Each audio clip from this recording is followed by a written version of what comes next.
Republicans are still pushing the narrative that women are, for some reason, desperate to have abortions in the last trimester of their pregnancy.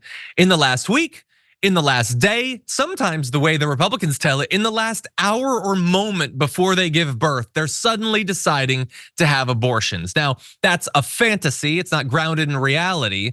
And that was reminded to John Kennedy when he decided to bring up this conspiracy theory, this fantasy, to a witness during a hearing. Take a look at this. Should the mother at that juncture have the right, clearly a viable child, to abort the child? My example is not unrealistic. I think that if your answer, I'm going to save my time. If your answer is going to be that never happens, let me go to Ms. Fry. What do you think?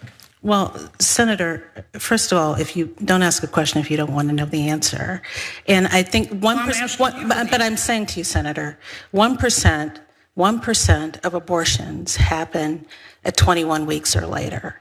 So I think the premise of your question sets up a conversation about abortion that is unfair. It is rarely is that ever the instance. The vast majority of pregnancies and abortions that are considered late in a pregnancy have to do with severe, devastating medical circumstances. And I understand your point, Senator. I understand your point. But with all due respect, I also think the chances of people sort of getting all the way through a pregnancy and just sort of saying, I don't want it, is disrespectful to women. She is being so polite and so needlessly respectful to a guy, John Kennedy, who has never and will never deserve an ounce of respect. It is disrespectful. It is disrespectful. What must you believe about women or people who can get pregnant to think that they go through 8.5, 9 months of pregnancy? Okay, think about all of that, minute by minute, hour by hour, day by day. Interacting with family, interacting with friends, maybe having a baby shower, doing all of the planning, all of the checkups with your doctor, all of that stuff. And then an hour before giving birth, nah, I'm good, actually, I don't want that. That is psychotic. Okay, I'm saying it's psychotic of Kennedy to pretend that that's a thing that anyone, let alone many people, could believe, say, or do.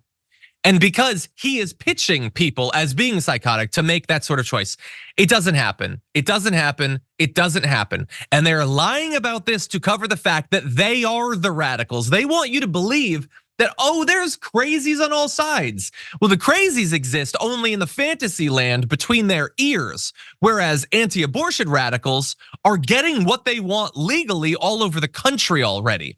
Hey, I'm glad you're here. Listen, in order for the Damage Report to keep on going, we need viewers like you to become a member on YouTube. Can you click the join button on YouTube today? Thank you.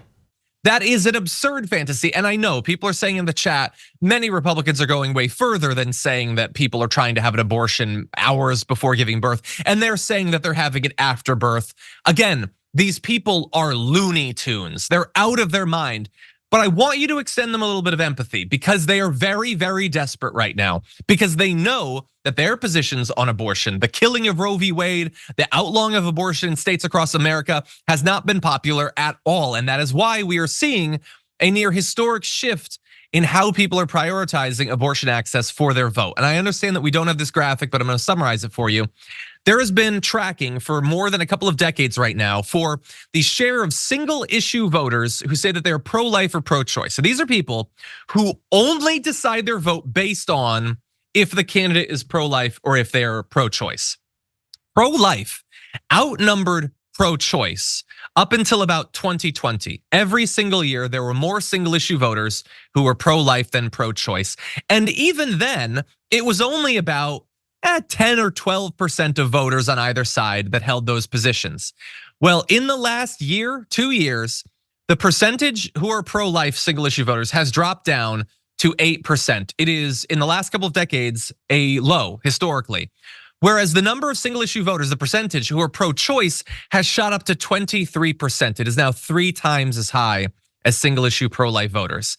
This is the very natural and understandable product of what the Republican Party has done. And when you see polls like that, okay, When you're John Kennedy and you see stuff like this, you're gonna be scrambling for some nonsense to confuse the issue as well. And that's what they're doing here.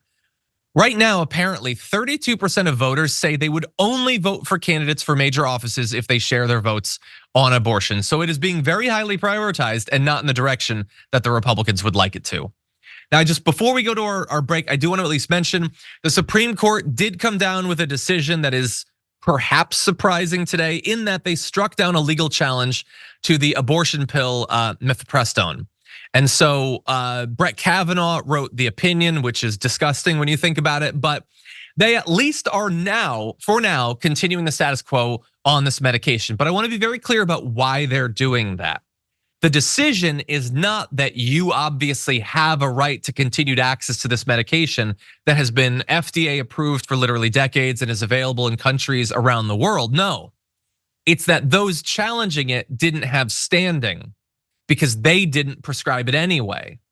And so, look, if you want to take this as a good thing and be optimistic, sure, they did continue access to this abortion pill, but they also allowed for, in the future, someone who does have standing to challenge it.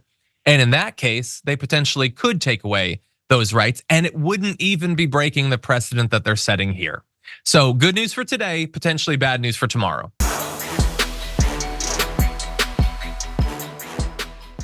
When you click the join button and become a tier 2 member, you get access to all of our weekly top 10 lists. What are you waiting for?